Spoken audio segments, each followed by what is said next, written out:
Is Bitcoin the currency of the future, or is it the payment system they're developing? Bingo, it's the payment system. It's the blockchain encryption, and they're interesting things. I think Bitcoin, or the really blockchain encryption that's behind it, has a greater ability to bring more of the world's population out of poverty than anything we've seen in...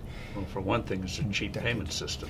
For one thing, it's a cheap payment system, but it's more important than that. It's more important than that. Blockchain cryptography is all about digital transfer of ownership in a completely transparent and public way. Okay, I don't want to go into any of the math and the complexity behind it, but think of what that means. That means that I can actually record ownership in public in a digital means. 50% of the world's population has a mobile phone.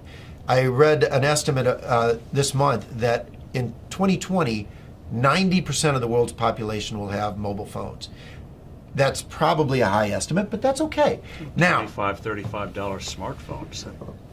But we're throwing them away, and they can ship them off to emerging markets.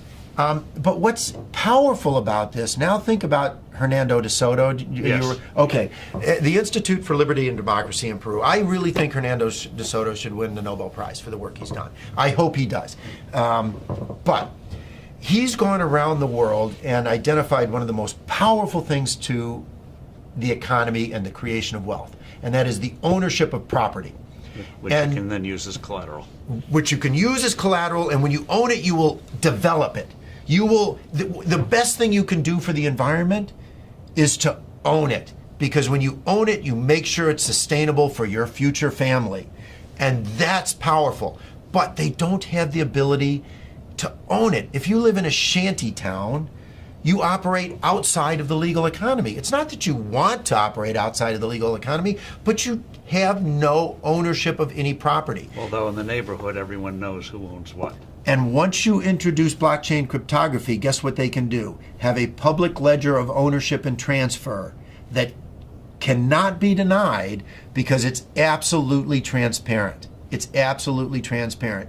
It is the means through which these individuals can get exactly what Hernando de Soto thinks they best need to bring themselves out of poverty.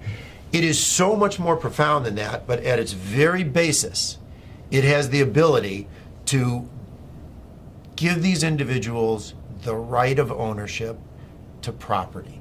And that has, more than anything else, the ability to bring them out of poverty. And I can't wait. It'll be adopted elsewhere. I mean, it's such a powerful, blockchain encryption is such a powerful tool. It'll be used by banks, it'll be used by credit card companies. It will become a standard.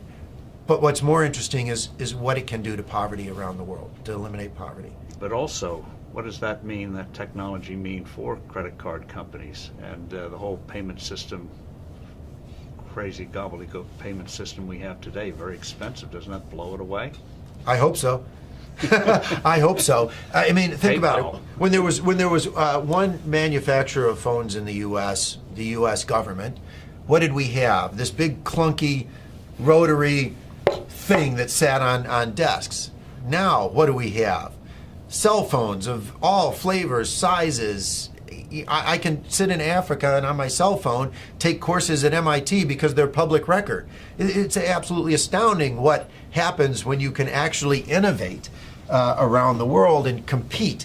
And what is happening is blockchain cryptography, forget Bitcoin, creates a competitive technology, a competitive innovation that these credit card companies will have to adopt. The ones that adopt it first will bring their cost base down.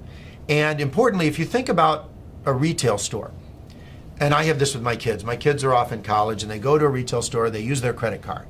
And the credit card company costs the retailer 3 to 6. Right, because they reject well, first the fee is high, and then they reject the transaction. Because why is this card suddenly showing up in some city, some place where I don't live? So it gets cut off. Well, with blockchain cryptography, the buyer and the seller automatically trust each other over an untrusted network. That's what's so powerful about it.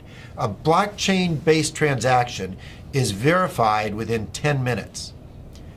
It's not verified within 10 minutes for a credit card, which is why 5 to 10% of all transactions are rejected on the spot.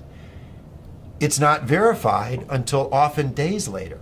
Even a check is not verified for days. And that is completely taken out of the system. So on day one, the retailer's sales go up because they don't have to reject the transaction and they save on the fees. It doesn't really get much better than that if you're looking for a disruptive innovation in any single industry. It's wonderful.